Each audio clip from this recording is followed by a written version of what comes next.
Some people already December saying, oh my God, this year, you know, but I only come on and I never when now. You know, but also find you job. When you blow, it revive over. When on your phone, who know where I will go on my very good my board in the sea. When they put it in the cage. You are need to watch online of Africa to look at what we are by. You saw when we call Mooney and I need a wagon. I put a joke. Then you come a lion of Africa with your phone.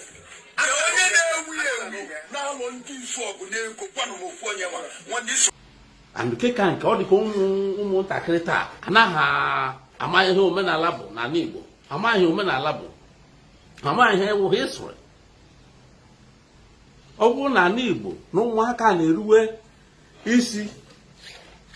Nandi Toroha, Odigo put your tag up, but I've been a social media type for Comaka Bosina, Parin do no bona.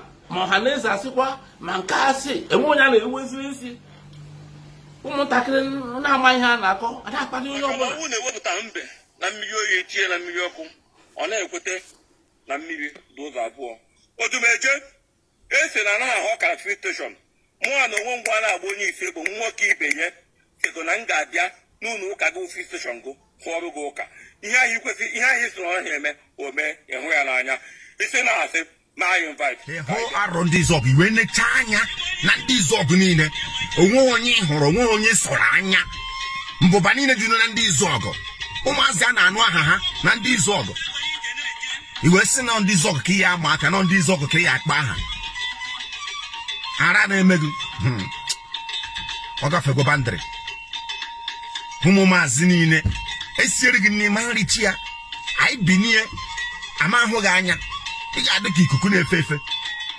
Odumeje ikparịgo ndizuogu. You have to withdraw your statement, and if you don't Odumeje abụrụ obere mmadụ n'ala Igbo ọwa ahụ eji aga mba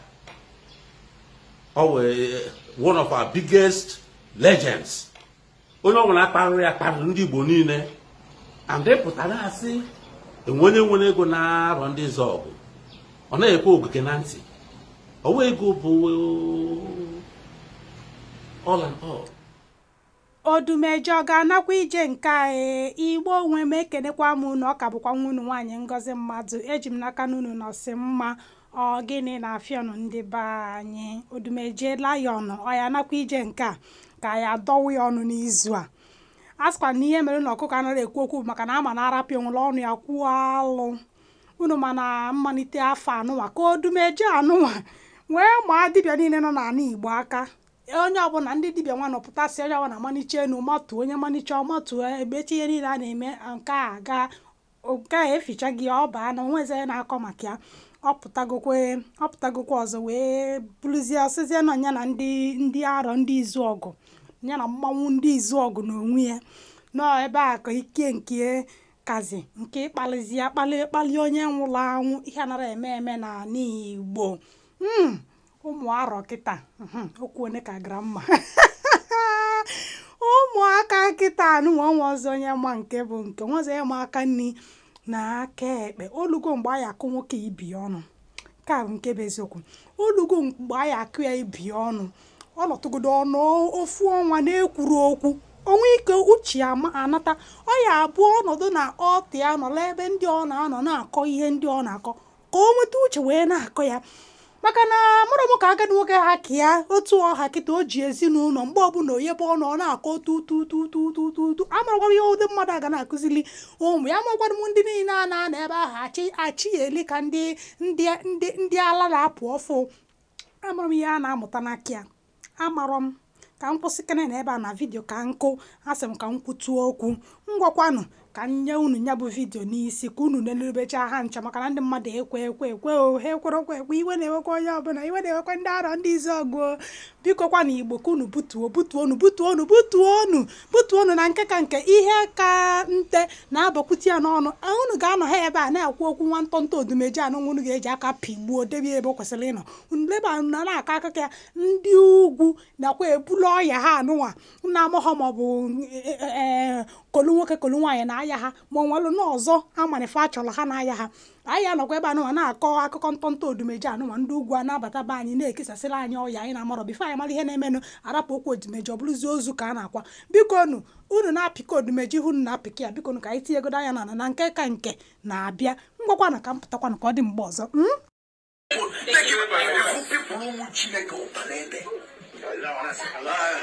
Oh, somebody will slap you. Wow.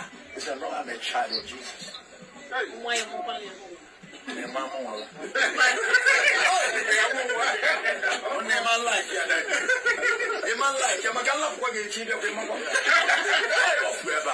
This is a new generation. We shall do that and you do. So if Jesus said you must love him, Manos that we shall do greater than you do, which is means you cannot take nonsense that you don't want from opponent.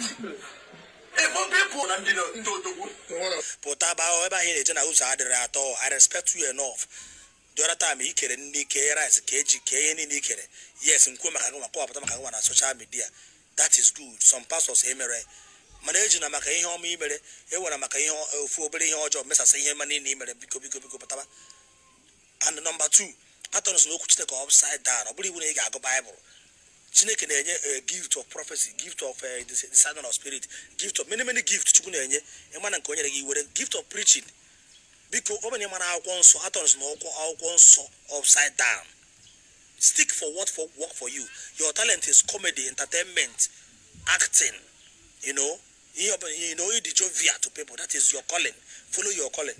And secondly, nke na-ekwu maka ndị Aro-ndizuogu na ha nwere ego na ndị Rose. Ahụ ngwana makwu ekwutekwana ihe ije jenga. I love you so. Ngwana makwu ihe ije jenga. Ọ bụ na ndị Igbo tie anya ya maka Chukwu Odumeje ihe jere nga ka ngwa ga-agba. Let me educate you a little bit in case you don't know. Aro-ndizuogu na-ekwu if you know Aro-ndizuogu just borrow the ordinary name. Do you think they are ordinary? Makwa ebe ha si wee gba mgbọrọgwụ. Aro-ndizuogu gbara mgbọrọgwụ site na ebe obodo na-akpọ Aro-chukwu. Aro-ndizuogu si from Aro-chukwu. From Aro-chukwu si from Anambra State. Anambra State nnukwu nna ya na-akpọ Gad mụtara ma kpọọ eri mụta eri Arode Areri mugide wee mụta ụmụ na ha mara dịka ụmụ 7 or thereabout if I'm not mistaken. Mana one problem ndị Aro-chukwu na-enwe bụ na ha na-abụ ha bije n'obodo ha gbasaa ha na ha ana ọ bụ na ndị Aro nnaba obodo ha the whole of Abia State niile ama abatawu ndị Aro because Aro bịa gbaa mgbọrọgwụ gbaje obodo a na-akpọ Kuba na Western world onwe bụ ma kọntra na-akpọ Kuba ndị Aro jere Kuba jebe aja dominate. That is why nwere mmemme a na-eme every year akpọ ogologo Aro festival. Ndị Kuba na-eme dị mmemme, ndị Kuba na-awa ọjị, ndị Kuba na-acha ọjị, ndị Kuba na-eji enye mmadụ mmiri eji akwa aka ma ebe gị, ndị Kuba na-ekpu okpu ọzọ, ndị Kuba na-eme dị whole of mmemme, ndị Kuba na-eti mmọnwụ jee jụba ese. Rochas Okorocha or descendant of Aro-chukwu Aro-ndizuogu.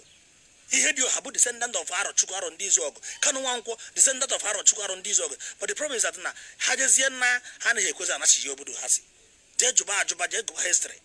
Oreri ma ajale ma ofuma ha ncha bụ descendant ndị Aro-ndizuogu Aro-chukwu. So ọ bụ na ịma history Odumeje anwazi na mapụta na social media kwuo ihe marọ. I'm a small boy but I read history. That is why if I want to say anything, I bite my lips before I come to the social media and talk so that I will not implicate myself into danger. Odumeje I love you. I don't care Igbo Imo State, but you don't know history about Imo State. Go back to your roots. Go back to your roots. That is what I'm telling you. Imagine a so-called pastor, a so-called prophet. A lion of Africa. Ime walk areto ihe perikoma mere no wa maka Chukwu ibe anara ofu ebini ibe beka mgbe ofu ehi ogwa ebo perikoma no dey with the culture na ma ụka. Go to your church and do what is right and lead people to heaven. Stop. Ọ na-awụ oke ikuku kuo oke mmiri ebido toro oke egbe eluigwe gba oke atom etenye n'ọnụ maka na atụm anaghị anọ n'elu ala atụm na-anọ n'ime nkume ma o ji awa egbe eluigwe gbawa nkume atụm etenye ọma wiro ka nụ na-azụ biko Nwankwo Okoro emechi ejezo nke makọ na ma na-agba onye isi egbe ọma perikomu mmụọ ka ibie na-erie na ntụmaka nna maazị ike nwa nkwa okoye emesi ego dị nke maka na temperi kom okoye maka na agụba na senti ọgwụ awụ senti izi mbụ nọ n'ala Igbo ewesi na oche ikukuru wetinye ụmụazị ọgọdọ enu meziri ụmụazị nwata ji webunye nna ya enu ọgọdọ wuchie ya anya maka na nwanne na nna ya so na-abụ ọna anaghị agwa mgbe a na-agwa nna ya bụta isi ndị mmụọ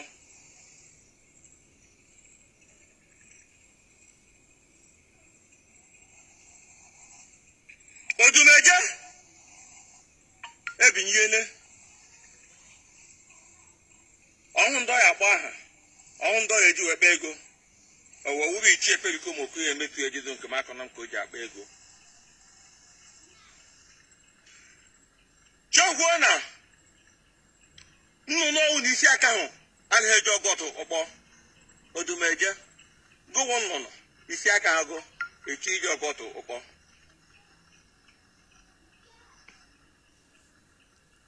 echọwa ndị ya eji wee kpaa ego na soshal midia ya eji wee kwu okwu ọwụ perikom okoye echọwa ndị ya eji wee kpaa ego na soshal midia ndị ya eji wee kwu okwu ọwụ Aro-ndizuogu gụna Aro-ndizuogu ọha Odumeje ihe m na-agwago ụbọchị taa Eke na-agwago n'Oye na-agwago na Afọ na-agwago na Nkwọ wuo na anyị nwa nọ na soshal midia anyị nọ na ihe ịntanetị kwuo ebe ọ ga-awụ isi na ibu ike mmụọ perikom owugo ụmụazị ụmụ ya wurugo ofeke ndị izuọgụ na ihe eme niile onwe onye hụrụ ihu dumes ọzọ igwe ndị mmadụ ihu ya ego ya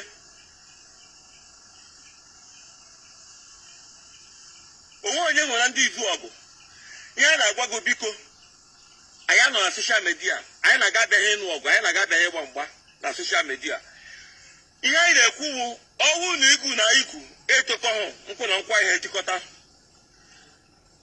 ebe ọnwụ na-ese ka gụ na ụmụ perikom zukọọ ka nwara ike ụmụ perikom gwa ya ebe ọ ya awụ anyị sego bịa baị ka hapụ isi na ji ike gba igwe jide gị ọnwụ na ụlọ ụka gụ ka esi nọọ ya ebe gụ na ụmụ perikom ya ezukọ kwuo ya ka anyị bịa gụ na ụmụ perikom ezukọ anyị amara ike gụ ọnwụ na ike gụ karịa ike ụmụ perikom n'ụlọ ụka gụ ebe gụ na onwe gị bi ebe igbere mgbọrọgwụ anyị sị ka ebe ba ebe igbere mgbọrọgwụ ụwa niile togoro uto na iji ike ọrụkwa na ike gụ akaghị ike ụmụ perikom karịa gụ anyị ama na onwe ya ike iji Odumeje ihe ị na-eme kọmọfraji isi dị ịbụ ike ka ị na-enweta meseji a ha na Odumeje send ya meseji gwa anyị mgbe anyị ga-abịa n'ụlọ ụka gị anyị asaghị egogo bịa be anyị ịchọkwa n'ụlọ stadiọm ma ebe ọwụna bọtụ ihe njiwesị gụ ka ọ wụ n'ụlọ ụka gị wụ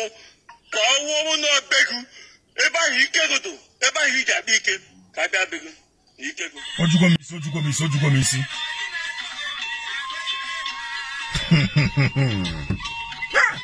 ojugo m isi n'abalị a asị m ka m jụọ ajụjụ a ofu onye ọ na-esi nri dosara ọha ofu onye sie nri dosara ọha eri kpọọ ya saa efere mana ọha siere ofu onye ọ ga-erichi ya n'ebe ekwen ọ marichi ya a sịkwa na ikuku kuo ahụike ọkụkọ n'ofu aka rụtara mmanụ o wee zuo ọha ọnụ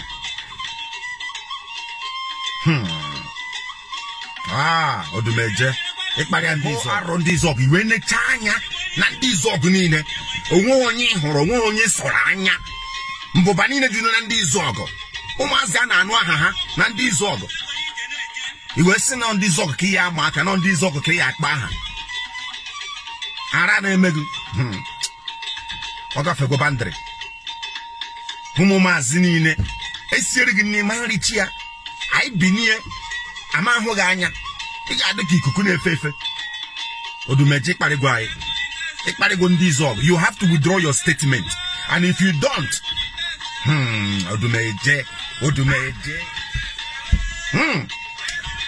ana m agwakwana nkịtị sinsi because na m ka isi amachagharị nsị mba na ọ na-eme ihe o kwesịrị ime ya mere onye che kpọrọ ya ka ọ na-eme ọkwa ya mana ọ bịazi ebe na-atụ ndị izuọgụ aka eho ndị izuọgụ Aro-ndizuogu as a whole. People get see pota. Oga pota kwa ezi. Hey, Aro-eme. Icheme zuonnam. Hey, yadowa. Hey, oh na flight na efe na aka ma iba Nigeria kita. Ojugo m isi. Mana asị ka m send ozi a ka ọ gbasa ebe niile. Si gwakwa Odumeje ya hapụ ndị Izuogu aka. And ọ ga withdraw his statement o kwuru. Ọ ga withdraw ya. He has to withdraw that statement. Yo ndị Izuogu mgbaghara. Ọ ya yo ndị Izuogu mgbaghara. Ọ ya eyi akwa white. Jiri ọmụ arọ n'aka. With ọkụkọ white. With ngwọ. Wee nọ na etiti iro. Ụzọ na anọ. Wee yọọ biko wee si ndị Izuogu gbaghara na m. Ọ na omehie Odumeje. Ndị Izuogu ka ị dọrọ aka n'ntị. Ndị Izuogu ka ị tọrọ aka n'anya. Ndị Izuogu ka ị dọrọ aka. Si ha ka ị mara ihe ha ga-eme. Bọọsị pụta. Odumeje esieri gị nri ma nrichi ya o. Esieri gị nri ma nrichi ya. Anyị siwere gị ma nricha. Odumeje hapụkwa o. Anyị machakwa ihe niile. Hapụkwa na agbara nkịtị mana anyị macha everything. But Odumeje. Okay. Mụọ nwa maazị nwa ndị Izuogu. Nwa mụsiri ike na ndị Izuogu. Ịkparịgwa anyị mana si gbasa ozi a Odumeje ya yọọ anyị biko. Ọ na omeghe ihe a. Ekwuchana m. Aga ka ọ ha m n'ọnụ. Aga ha ka ọ ha m n'ọnụ. Anyị emekwu ya ọzọ. Asị ka m gbasa ozi a iwe na-ewe m. Iwe na-ewe akpọrọ m ya na phone several times ọ naghị pick call.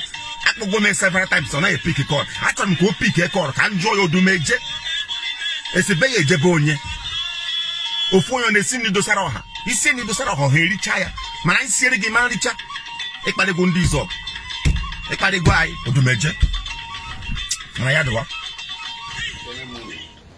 Biko ihe m chọrọ ikwu bụ ihe gbasara ihe na trend na social media taa gbasara nwanne anyị nwoke onye ụkọchukwu onye na-agara Chukwu ozi a na-akpọ Odumeje.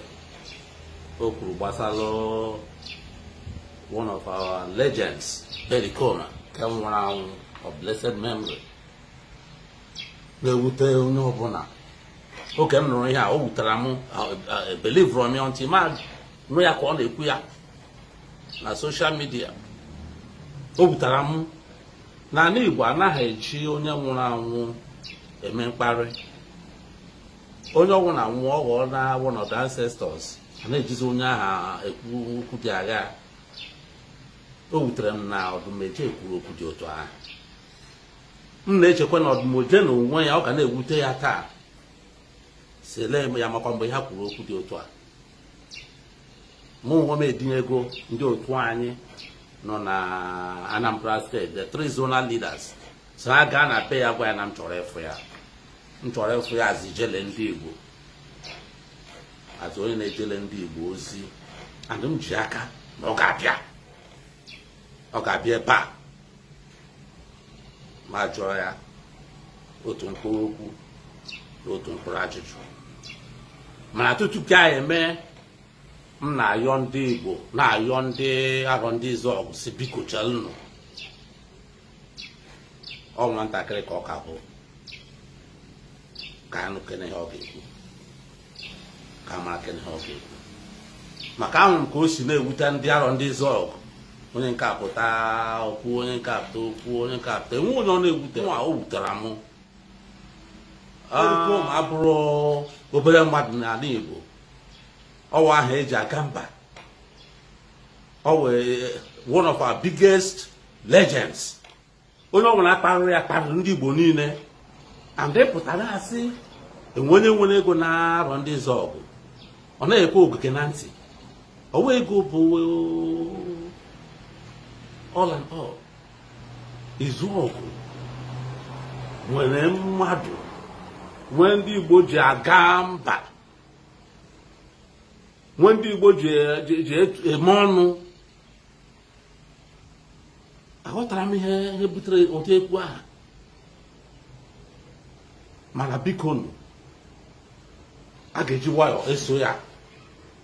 Onye ọnwụ na chelgodo on his behalf. Ayọgọ m ndị Aro-ndizuogu biko chelụ gbaghara na ya. Mana ya ga-ejikwa ọnụ ya were yọọ mgbaghara a ga-enye ya soft landing. Enwe mgbe mmadụ ga-apụta okwuzo ọnụ ọ ga-ama bụ okwu tụpụrụ ya n'ọnụ, a ga-ahapụgodo ya wee magodo ka okwu asị mee. Ihe abụghị onye ga na-enye ndị Igbo nsogbu, onye pụta ọ na-alụgbisi nwanne ya ebe anyị nwere ihe chere anyị n'Igbo. And ka nke ọ dị ka ụmụntakịrị taa anaghị ama ihe omenala bụ n'ala Igbo, amaghị omenala bụ, amaghị ihe ewu ha ịsụrụ. Ọ bụrụ na ala Igbo na ụmụaka na-eruwe isi na ndị tọrọ ha, ụdị okwu dị otu agaghị apụta. Ịbịa na soshal midia taa ịfụ ka ụmụaka Igbo si na-akparị ndị onye ọbụla, ma ọha na eze asịkwa ma nke asị, enwe onye a na-eruweziri isi. Ụmụntakịrị na-ama ihe a na-akọ ada akparị onye ọbụla nwere ka ọ chọrọ. Ị na-ajụ ndị Yoruba na ndị Hausa ha na-emekwa otu ahụ. Nke mere mbọsị gara aga, Chukwu mere anyị ebere, ọ bụ na UNPDO nyere recognition, a branch of UN. Ndị Yoruba enyekwara recognition na-aṅụ na-atụli aka elu. Ndị Igbo apụta, onye nke ọkpọ UN na UNPO na-asị ọhụrụ nyere Ụwaziri Ike recognition nka. More than 5 groups n'Igbo land agala na-akpa na-ede ma petition. Gị na-ajọ onwe gị ka ndị Igbo chọrọ ọkwa the same Biafra anụ aka unu na-achọ ka Ụwaziri Ike chọrọ. Ka e bidoro Biafra ọwụ Ụwaziri Ike 1999, onye pụtara na-ekwu okwu mana today recognize Ụwaziri Ike onye ọbụla. Ndị ero nta m chere na mana ha na-azọ Biafra, ụdị ndị pụtara na-agba ọkwụ. Na-ajụ onwe oke ihe ndị Igbo chọrọ, ma ị na-enweta Biafra ma Igbo president ma ọ bụ nke restructuring. Enweghị ka ndị Igbo ga-enwe ma ọ bụ na anyị jikọtara onwe anyị aka. Ndị ha ga-ebido, mana ndị ọlụrụ ọhụrụ a na-akpọ ụmụntakịrị ha mara history and tradition of Igbo land, ma ya na-eme. Ịbịa taa na Naịjirịa enwe ebe ndị Igbo soro ya, ihe ndị Igbo ji aka na-eme onwe ha. Ndị Igbo ji aka na-asụ onwe ha kwụ na Naịjirịa. Lee ihe na-eme taa, emere lockdown, onye ọbụla nọ na be ya esi ugwu Hausa na-etinye ụmụ ala Naịjirịa na trela na-ebute ala Igbo, na-ebute na South. Ị na-ajụzi na ọ bụ ekwere mee stay at home, lockdown, coffee 8 o'clock in the evening to 6 o'clock in the morning. Ọ wụzi ka e wee bute ndị ala Naịjirịa n'ala Igbo. Ma na-asị ụmụ Igbo unu kpachakwa anya o, vigilante kpacha anya, ma ndị otu anyị sichekwuwe na nderi ọ na-awụ ndị mmadụ n'ọrụ ụra, trela na-apụta si kwụsị trela ahụ ebe ọ bụrụ ochi.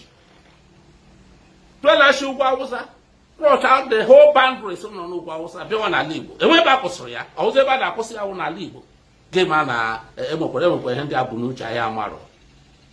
Ọ ihe ga na-atụ anyị uche, ihe anyị ga na-elebara anya.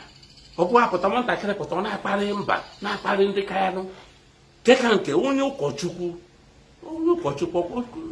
chọọchị bụ religion maka peace. Ọ bụ ebe a na-apụtazi na-ekwu enyi ha talk. Biko nụ, dimkpa a na-akwa nọ n'ụlọ egwu amụọ n'ọgbụ onye ji na-ekwu ihe a. Ama ha mapụtakwa nọ n'ala Igbo, ofu onye pụta ma mmadụ abụọ pụta na-emebisi ihe, ha ma hapụkwa ma onye nwa na-emechi ọnụ. Onye ji na-ekwukwa ihe a, akpọgo m Odumeje ga-abịa, ọ ga-abịa, ama m na ọ ga-akwanyere m ugwu bịa. Mana asịkwa ndị Aro-ndizuogu ga-eyi ọmụ jee godonu on his behalf, ayọ ọmụ unu si unu gbaghara. Ọ ga-ayọkwa unu, mana taa gawa unu hapụgodo okwu ahụ. Mgbe na-adịghị anya m ga-ekwukwa okwu gwa unu ka m na ya si mete. Ndewonu.